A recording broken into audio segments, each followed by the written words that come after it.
Hello guys, आपका हमारे YouTube channel the success zone में स्वागत है।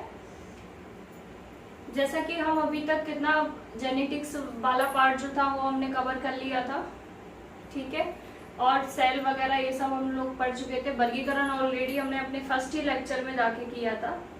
डीएनए आरएनए के डिफरेंसेस हमने कर लिए थे। आज हम क्या स्टार्ट करेंगे, एक नई यूनिट को स्टार्ट करते हैं, ठीक है। जो हमारी यूनिट होगी वो क्या होगी, human physiology. Okay right, human physiology को हम लोग स्टार्ट करेंगे। ह्यूमन फिजियोलॉजी में ना आपको 7 से 8 टॉपिक्स आपको कुछ पढ़ने पड़ते हैं, तब जाके ह्यूमन फिजियोलॉजी की जो एक यूनिट होती है ना वो पूरी की पूरी कंप्लीट होती है। आज हम आपको बताएंगे ह्यूमन फिजियोलॉजी हमें पढ़ना कैसे है, प्राणी विज्ञान हमें कैसे पढ़ना है, और इसमें कौन कौन से चैप्टर्स को हमें पढ़ना है, किस सीरीज से हमको पढ़ना है, तो वो सब हम आज आपको बता देंगे, ठीक है। फिर हम लोग क्या करेंगे कि जैसे जो ह्यूमन फिजियोलॉजी होता है ना, वो चैप्टर उसके बहुत इजी होते हैं, क्योंकि उसमें ना हमें अपने बॉडीज के बारे में ही पढ़ना पड़ता है, ठीक है। तो कई बार क्वेश्चन जब आते हैं ना, तो एग्जाम में आप कंफ्यूजन के थ्रू ना क्वेश्चन को गलत कराते हो। जैसे अगर हम एवरेज देखें क्वेश्चन का कि ह्यूमन फिजियोलॉजी से एक एग्जाम में कितने क्वेश्चन आते हैं, तो अगर हम एवरेज लें 10 क्वेश्चन का, अगर बायो से 10 क्वेश्चन आ रहे हैं बायोलॉजी से, तो ह्यूमन फिजियोलॉजी से 3 to 4 क्वेश्चन आपको एग्जाम में मिल जाते हैं, ठीक है। चैप्टर्स बहुत इजी होते हैं, सिंपली होते हैं, बहुत अपनी बॉडीज के बारे में ही रहते हैं। तो हम लोग वो चीज पढ़ते नहीं है ध्यान से, और हम लोग क्या करते हैं, एग्जाम में जब क्वेश्चन आ जाते हैं तो हम उनको गलत कर लेते हैं, क्योंकि उस टाइम ऑप्शन हमें ऐसे मिल जाते हैं जो हमें समझ में नहीं आता है कि हम किस ऑप्शन को टिक करें, और हम गलत करके ही आ जाते हैं, ठीक है। तो ये यूनिट जितनी सरल है, जितनी हमें सरल लगती है पढ़ने में, उतनी सरल है नहीं। इसी से सबसे ज्यादा ट्रिकी क्वेश्चन आपको एग्जाम में देखने के लिए मिलेंगे। तो आज हम क्या पढ़ेंगे, लेक्चर को स्टार्ट करते हैं। ह्यूमन फिजियोलॉजी, ठीक है। ह्यूमन फिजियोलॉजी, इसको हम लोग हिंदी में पढ़ेंगे तो क्या, प्राणी विज्ञान। प्राणी विज्ञान इसको टर्म करेंगे हिंदी में, ठीक है। इसमें जैसे मैंने आपको अभी बताया कि 7 to 8 चैप्टर हमें इसको कवर करने हैं, ठीक है, और एकदम सीरीज से ही इसको पढ़ना है। कैसे पढ़ना है वो समझिए। फर्स्ट चैप्टर जो हमारा इस टॉपिक में होगा फिजियोलॉजी में, वो कौन सा होगा, डाइजेस्टिव सिस्टम, ठीक है। डाइजेस्टिव सिस्टम, अगर हम इसको हिंदी में बात करें तो इसको हिंदी में क्या बोला जाएगा, पाचन तंत्र, ठीक है। क्या बोलेंगे हम लोग, पाचन तंत्र, इसको हम लोग पढ़ेंगे। दूसरा जो हमारा चैप्टर होगा वो क्या होगा, रेस्पिरेशन। रेस्पिरेशन सिस्टम, जिसको हम क्या बोलते हैं, रेस्पिरेटरी सिस्टम, ठीक है। इसको हम हिंदी में क्या बोलेंगे, श्वसन तंत्र, ठीक है। श्वसन तंत्र, सिस्टम का मतलब ही होता है तंत्र, ठीक है। सिस्टम का हिंदी में मतलब क्या होता है, तंत्र। अब हम नेक्स्ट क्या पढ़ेंगे, सर्कुलेटरी। सर्कुलेटरी सिस्टम, इसको हम क्या बोलेंगे हिंदी में, रक्त परिवहन तंत्र। ये मेनली सबका इंटरेस्टिंग टॉपिक रहता है, ठीक है, रक्त परिवहन तंत्र। फोर्थ चैप्टर जो हमें इसमें पढ़ना पड़ेगा वो क्या हम लोग पढ़ेंगे, एक्सक्रीटरी सिस्टम। एक्सक्रीटरी सिस्टम हम लोग यहाँ पे पढ़ेंगे। इसको अगर हम लोग हिंदी में बात करें कि इसको हिंदी में क्या बोला जाता है, उत्सर्जन तंत्र, ठीक है। क्या बोलेंगे हम लोग इसको, उत्सर्जन तंत्र, इसको पढ़ेंगे हिंदी में। फिर हम नेक्स्ट क्या पढ़ेंगे, fifth topic, nervous system. Nervous system, जिसको हम हिंदी में क्या बोलेंगे, सुना होगा आप लोगों ने, तंत्रिका तंत्र, ठीक है ना। तंत्रिका तंत्र मैंने आपको एक एग्जाम्पल में बताया था, यहाँ पे याद करिए, मैंने आपको एक एग्जाम्पल में तंत्रिका तंत्र बताया था। ये क्या होती है, हमारी बॉडी की सबसे बड़ी सेल होती है।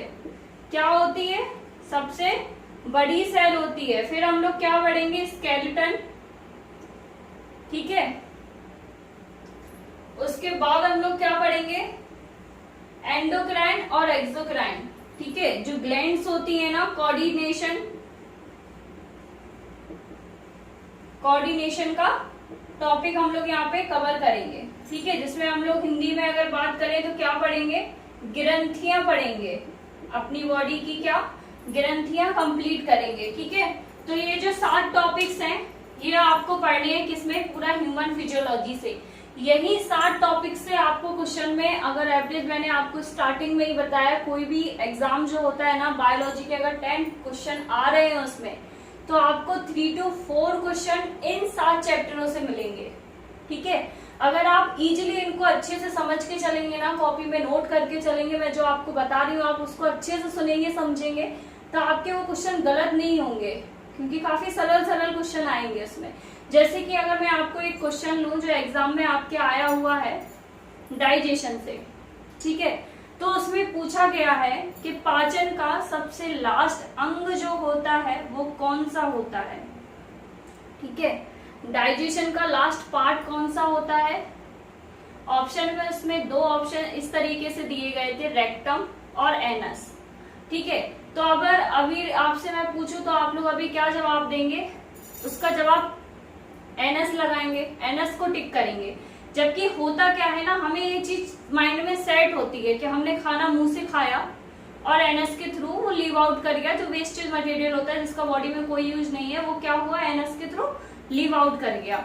लेकिन अगर हम बात करें ना, अभी जैसे हम आपको पढ़ाएंगे तो आपको चीजें समझ में आएंगी कि जो हमारी बॉडी में एनस के जो पार्ट की हम बात करेंगे ना, वो लास्ट पॉइंट होता है जहां से वेस्टेज मटेरियल लीव करता है, ठीक है। तो वो आंसर सही नहीं होगा, rectum is the correct answer, ठीक है।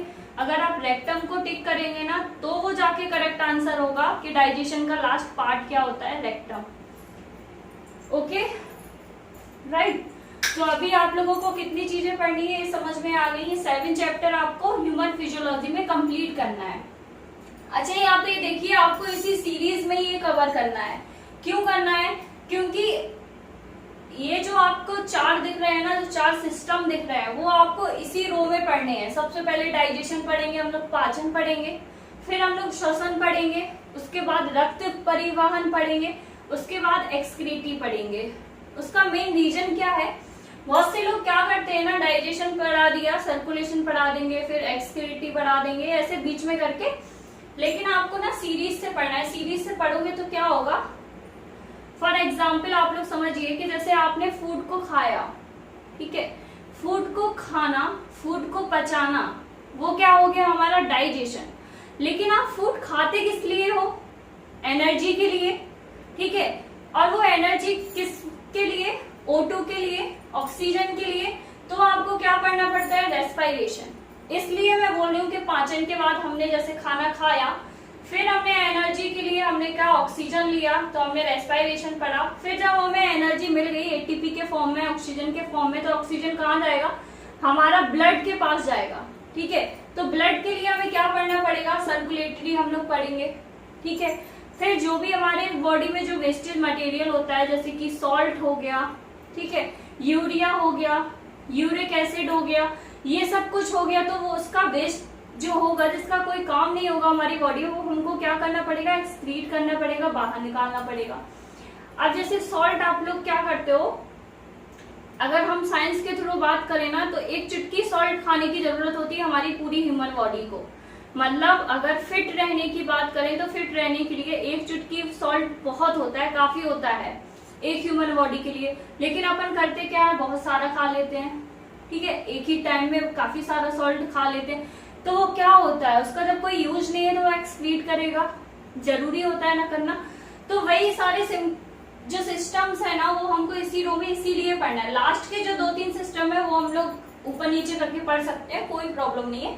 लेकिन जो 4 सिस्टम होंगे ना, वो हमें वैसे ही पढ़ने हैं जैसे आपको यहाँ पे नोट कराया गया है, एक एक करके। अभी हम लोग क्या स्टार्ट करेंगे, डाइजेशन से हम लोग स्टार्ट करेंगे। अच्छा, डाइजेशन की अगर आपसे कोई परिभाषा पूछे कि डाइजेशन होता क्या है, ठीक है, तो आप लोग क्या बताएंगे? डाइजेशन क्या होता है, पाचन क्या होता है, पाचन तंत्र क्या होता है, पाचन क्या होता है, डाइजेशन। जैसे किसी ने पूछा कि डाइजेशन क्या होता है, तो आप लोग मेनली क्या करेंगे, बोलेंगे हम जो भी खाना खाते हैं, हमने खाना खाया, उसको पचा दिया, ठीक है। मेनली सब लोग किस चीज के लिए, पाचन तंत्र है, तो मतलब खाने को पचना डाइजेशन है, ठीक है। लेकिन ऐसा नहीं है, खाने का पचना डाइजेशन नहीं है। पच तो वो जाके स्मॉल इंटेस्टाइन में पच जाता है, ठीक है, लेकिन आपको खाने से जो एनर्जी मिल रही है ना, वो जरूरी है। आपकी बॉडी जो प्रोटीन बना रही है, या मतलब जो अमीनो एसिड बना रही है, अमीनो एसिड बन के प्रोटीन में जा रहे हैं, जो एंजाइम्स हेल्प कर रहे हैं आपको एनर्जी लाने में, ठीक है, वो सब पढ़ना है, उसको हम लोग पाचन बोलते हैं। सिर्फ खाने को हम लोग पाचन नहीं बोलते हैं कि सिर्फ खा लिया पचा लिया वो डाइजेशन हो गया, ठीक है। तो अभी हम लोग क्या पढ़ेंगे, डाइजेशन, ठीक है।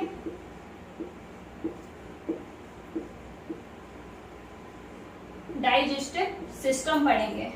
अब सिस्टम की यहाँ पे बात आती है, तो इसको हम दो तरीके से पढ़ सकते हैं। डाइजेशन को दो तरीके से हम लोग बांट के पढ़ सकते हैं। कैसे पढ़ेंगे उसको, डाइजेशन में दो चीजें होती हैं, ठीक है। एक तो हमारी होगी एलिमेंट्री कैनाल, क्या होगी ये, एलिमेंट्री कैनाल, जिसको हिंदी में हम लोग क्या बोलेंगे, आहार नाल। क्या बोलेंगे, आहार नाल, ठीक है। आहार नाल हम इसको बोलेंगे, एलिमेंट्री कैनाल को।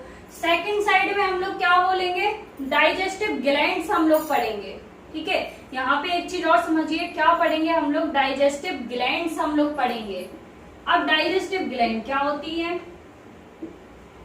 डाइजेस्टिव ग्लैंड, इसको हिंदी में अगर हम लोग बोले तो क्या बोलेंगे, पाचन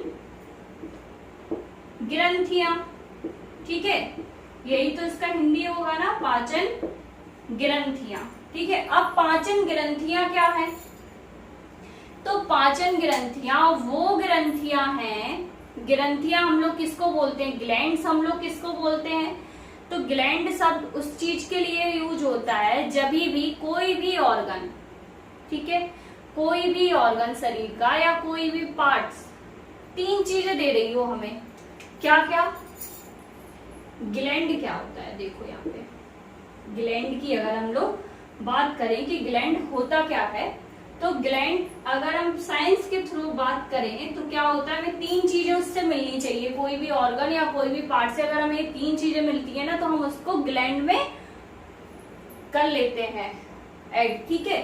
तो क्या क्या होनी चाहिए, या तो वो कोई जूस निकाल रही हो, जूस, अब इसको जूस को वो नहीं समझना जो एप्पल मैंगो ये सब जूस आते हैं, जूस का यहाँ पे मतलब होता है साइंस की लैंग्वेज में रस, ठीक है, कोई भी ऑर्गन किसी भी प्रकार का रस निकाल रहा हो, या अगर हम लोग बात करें एंजाइम निकाल रहा हो,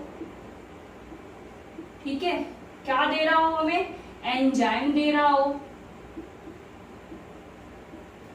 तीसरा हम लोग क्या बात करेंगे कि वो क्या कर रहा हो, हार्मोन को सिक्रिएट कर रहा हो, क्या कर रहा हो, हार्मोन को निकाल रहा हो। हार्मोन को हिंदी में क्या पढ़ेंगे, हार्मोन ही पढ़ेंगे, ठीक है। जूस को हिंदी में क्या बोलेंगे, रस। एंजाइम को क्या बोलेंगे, एंजाइम। हार्मोन को क्या बोलेंगे, हार्मोन, ठीक है। तो कोई भी ग्लैंड बनने के लिए, कोई भी ऑर्गन या कोई भी बॉडी का पार्ट, अगर ये तीन चीजें केमिकल कोई चीज निकालती है, केमिकल चीज बोलेंगे तो क्या, जूस हो गया, एंजाइम हो गया, या क्या हो गया हमारा, हार्मोन, ठीक है ना। हार्मोन हो गया, जूस हो गया, एंजाइम हो गया, तो उसको हम लोग क्या बोलेंगे, ग्लैंड्स में ऐड कर लेंगे, उसको ग्लैंड मानने लगेंगे। अब ये हार्मोन, एंजाइम और जूस ये क्या होते हैं, जूस और एंजाइम जो होते हैं ना, वो हमारी पाचन कराने में मदद करते हैं, ठीक है। एंजाइम का काम होता है किसी बड़ी चीज को छोटे छोटे टुकड़ों में तोड़ना, ठीक है, तो वो तो एंजाइम हो गया। हार्मोन का क्या काम होता है, हार्मोन बॉडी में क्यों सिक्रेट होते हैं, तो उसका मेन रीजन ये है, जैसे हार्मोन हमारी बॉडी में क्या करेंगे, हमको ग्रोथ, डेवलपमेंट, हमारा विकास और वृद्धि के लिए जरूरी होते हैं। क्या चीज के लिए जरूरी होते हैं, हार्मोन हमारी बॉडी में विकास और वृद्धि के लिए जरूरी होंगे। ठीक है, तो जब भी ये तीनों चीजें हमें किसी भी ऑर्गन से निकलती हुई दिखती हैं या किसी भी बॉडी के पार्ट से निकलती हुई दिखती हैं, तो हम उसको क्या बोलने लगते हैं, ग्लैंड्स। इतना समझ में आ गया। देखिए यहाँ पे फिर से डाइजेस्टिव जो सिस्टम है उसमें हमें उसको दो तरीके से पढ़ना है। ठीक है, कैसे, एलिमेंट्री कैनाल जो आहार नाल है उसको, और दूसरा हमें किससे, पाचन ग्रंथियां जो है उसके लिए पढ़ना है। ग्रंथियां क्या होती हैं, ग्लैंड्स क्या होती हैं, जो ये तीनों चीजों को सिक्रीट करे वो ग्लैंड्स होती हैं। अगर कोई ऑर्गन भी इन तीनों चीजों को, केमिकल चीजों को सिक्रिएट करता है तो वो भी क्या माना जाता है, ग्लैंड्स ही माना जाता है। ठीक है, जैसे एग्जाम्पल में अगर मैं आपको बताऊं कि आपने सुना होगा liver is the largest gland of our body. ठीक है, लीवर यकृत जो है हमारी बॉडी का सबसे बड़ी ग्रंथि है। ठीक है, क्या बोला मैंने, आप लोग फिर से सुनिए, यकृत हमारी बॉडी का सबसे बड़ी ग्रंथि है।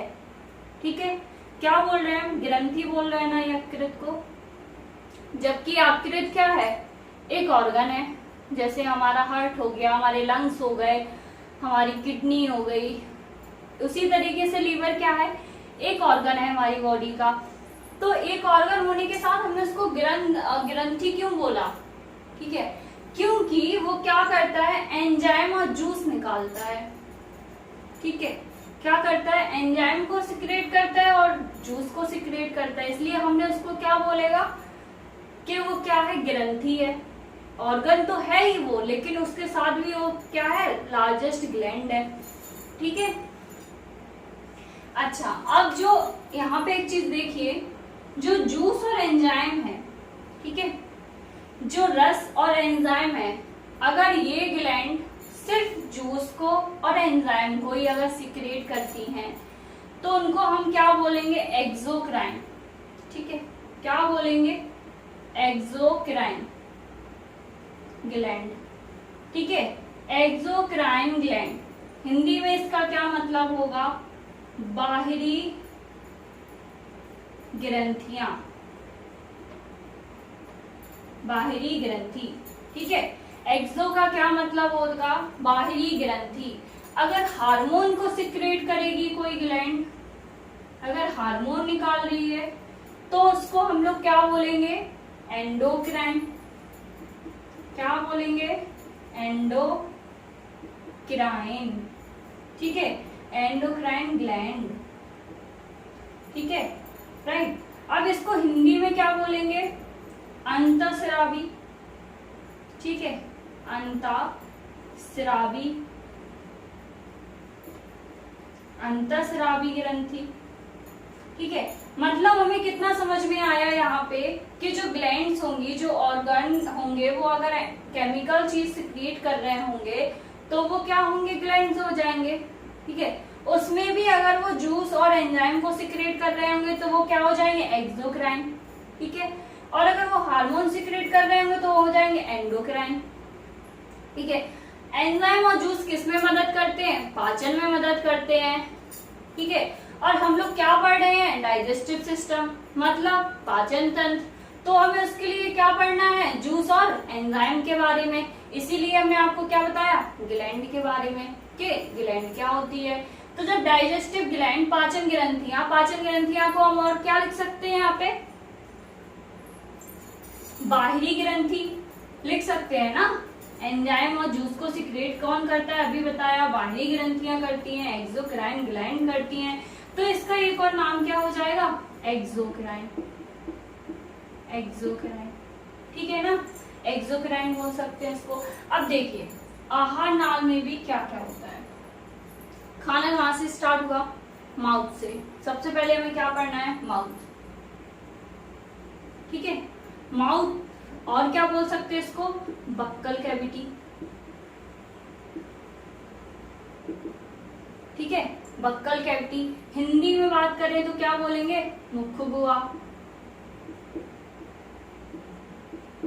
और क्या बोल सकते हैं, मुंह।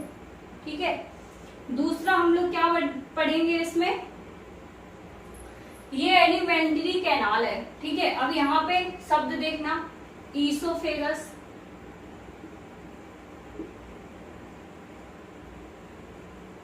ईसोफेगस। ठीक है, ये क्या होती है हिंदी में, ये होगी आहार नाल। ठीक है, ये होती है आहार नलिका, जिसको अगर हम इंग्लिश में और एक शब्द देना तो क्या होगा, फूड पाइप। ठीक है, क्या होगा, फूड पाइप। ठीक है, ये क्या हो गया हमारा, ईसोफेगस। साथ में एक चीज और सुनते जाइए, जो हमारी एलिमेंट्री कैनाल होगी, आपसे क्वेश्चन में वो पूछ लेगा एलिमेंट्री कैनाल कितनी लंबी होती है, साइज क्या होता है एलिमेंट्री कैनाल का, तो याद रखिए 9 मीटर।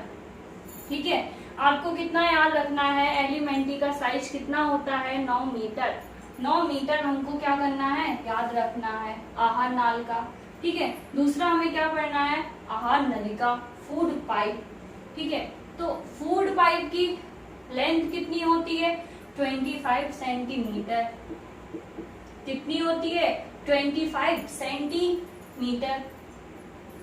अब खाना मुंह से खाया, पाइप में आ गया, पाइप की लोकेशन कहाँ होती है, गले के नीचे हिस्से से पाइप की लोकेशन होती है स्टोमक तक।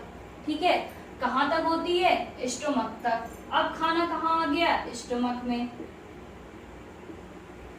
स्टोमक को हम क्या बोलेंगे, स्टोमक को हम लोग क्या बोलेंगे, अमाशय। क्या बोलेंगे, अमाशय बोलेंगे हिंदी में। ठीक है, खाना कहाँ आ गया, स्टोमक में आ गया।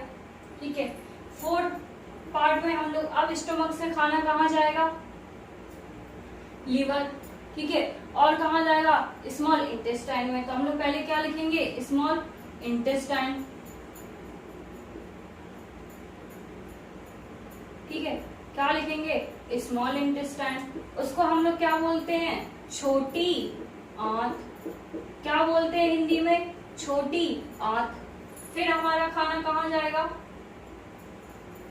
कहाँ जाएगा, सीकम में।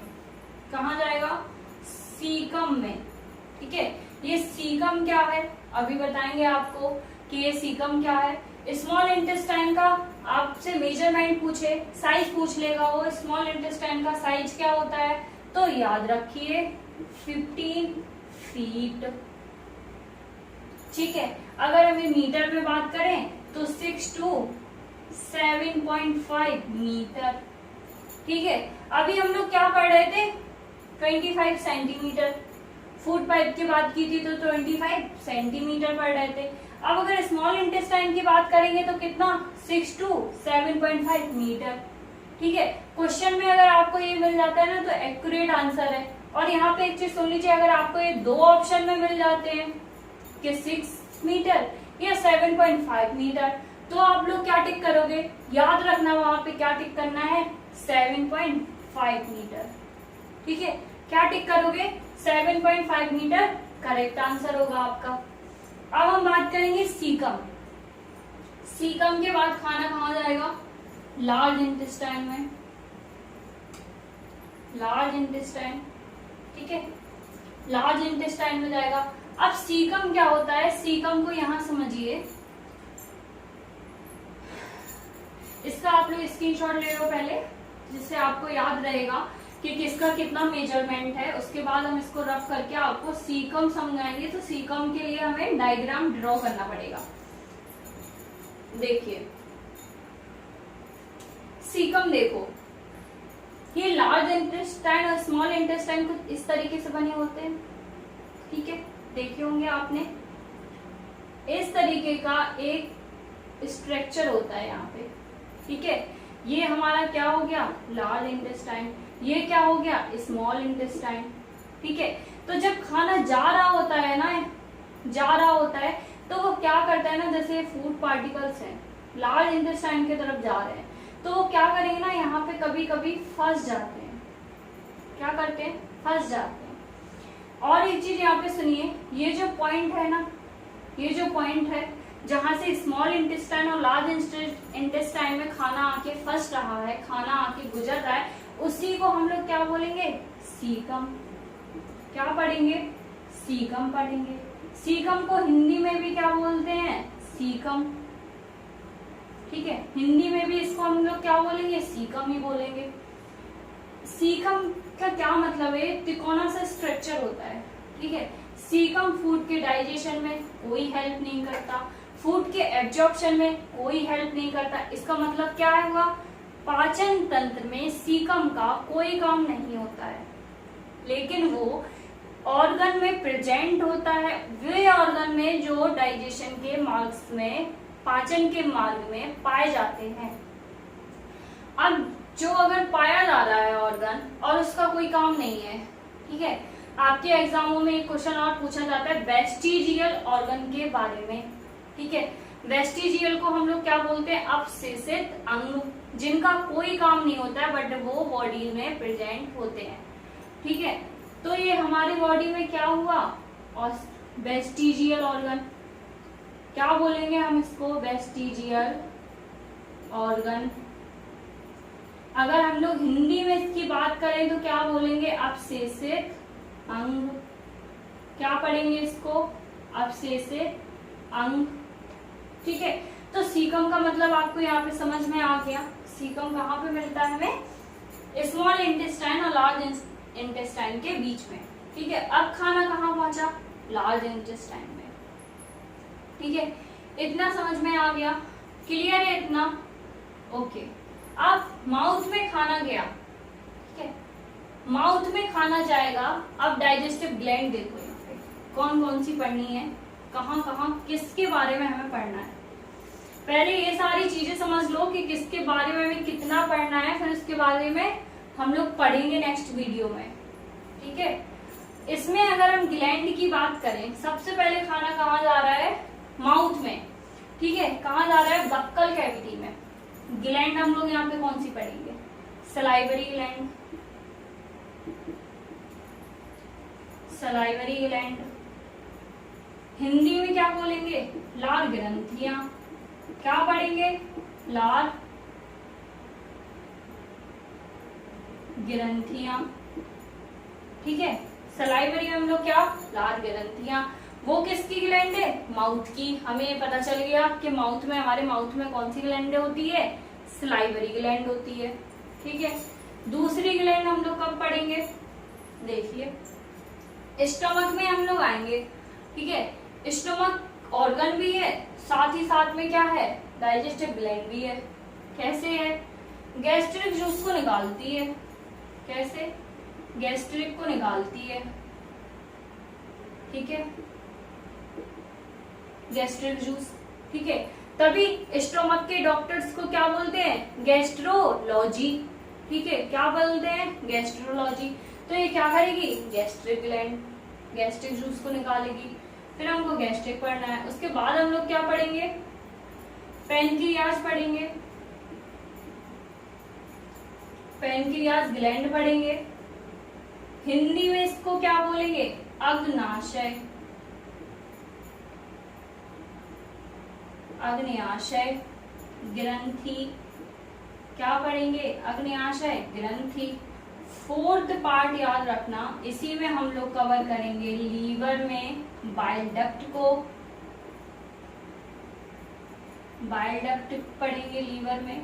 और दूसरा हम क्या पढ़ेंगे इसमें, याद रखना स्मॉल इंटेस्टाइन में भी कुछ ग्लैंड्स होती हैं, कुछ हार्मोन सिक्रेट करती हैं, जैसे कि रेनिन हो गया आपका। ठीक है, रेनिन क्या करता है, जो मिल्क हम लोग पीते हैं ना, जो मिल्क को हम लोग टेक ऑफ करते हैं, ग्रहण करते हैं, उसको वो क्या करता है, ब्रेक करना स्टार्ट कर देता है। यहाँ पे एक चीज और याद रखना, सबसे जल्दी ब्रेकिंग, सबसे जल्दी एब्जॉर्प्शन जिस भी चीज का होता है वो क्या है, मिल्क। ठीक है, मिल्क का होता है। तभी आपने देखा होगा जो न्यूबॉर्न बेबी होते हैं, जब उसको उनको फीड कराया जाता है, उनको दूध पिलाया जाता है, तो जैसे अगर उसको कोई ले ले, जैसे उन्होंने दूध पिया, ठीक है, उसको कोई तुरंत ले ले और हिलाने लगे तो वो लोग क्या कर देते हैं, दूध को बाहर निकाल देते हैं। और आपने कभी गौर किया होगा दूध में, तो वो किस तरीके का हो जाता है, व्हाइट में फटा फटा सा दही तरीके का हो जाता है। तो उसका मतलब क्या है कि दूध हमारी बॉडी में इतने जल्दी ब्रेक हो जाता है, उसके मॉलिक्यूल्स इतने जल्दी ब्रेक होते हैं, पाचन उसका इतने जल्दी होता है कि वो तुरंत कन्वर्ट होने लगता है, ठीक है, प्रोटीन में तुरंत कन्वर्ट होने लगता है। वो क्या करता है, स्मॉल इंटेस्टाइन करता है, ठीक है। आज आपने इतनी सारी चीजें समझ ली, एलिमेंट्री कैनाल और डाइजेस्टिव ग्लैंड। कल हम लोग यहीं से स्टार्ट करेंगे अपने टॉपिक को। जब तक के लिए आप लोग चीजें याद करके रखिए, जैसे मैंने किसी किसी चीज का मेजरमेंट बताया आपको, किस तरीके से आपके एग्जाम में क्वेश्चन आ रहे हैं ना, आप वो भी सब याद करते रहिए, सुनते रहिए अच्छे से, ठीक है। तो क्या पढ़ेंगे हम लोग, डाइजेस्टिव ग्लैंड पढ़ेंगे, क्या क्या पढ़ना है डाइजेशन में, पाचन तंत्र होता क्या है। जब जाके आप ये सब लोग फ्लो चार्ट जितना भी बना दिख रहा है ना, आप इसको पूरे को कवर कर लोगे, तब आप पूरा पाचन तंत्र पढ़ पाओगे, ठीक है। तो यहाँ पे चीजें कितनी कॉम्प्लिकेटेड है, मतलब सुनने में तो हमें बहुत सरल लग रहा है कि हमें क्या पढ़ना है, पाचन तंत्र पढ़ना है, खाना खाया है पचाया है वही हमें पढ़ना है। लेकिन जब हमने पढ़ने पे आया, आपको सिस्टमेटिक ढंग से बताया कि आपको कितना कितना क्या क्या पढ़ना है, तो कितना लग रहा है, काफी लग रहा है ना। तो इसीलिए अगर एकदम से नहीं पढ़ेंगे हम लोग, ये सब आराम आराम से करके पढ़ेंगे, 2-3 वीडियो में हम लोग अपने डाइजेशन को, पाचन को कंप्लीट कर लेंगे, आराम से चीजें आपको समझाएंगे। क्यों आपके 3-4 क्वेश्चन आने हैं, वेस्ट हो जाए, है ना। तो उसको चीजों को अच्छे से समझिए, अच्छे से पढ़िए और हमारे चैनल पे बने रहिए। वीडियो को लाइक करिए, शेयर करिए, चैनल को सब्सक्राइब करिए। Thank you.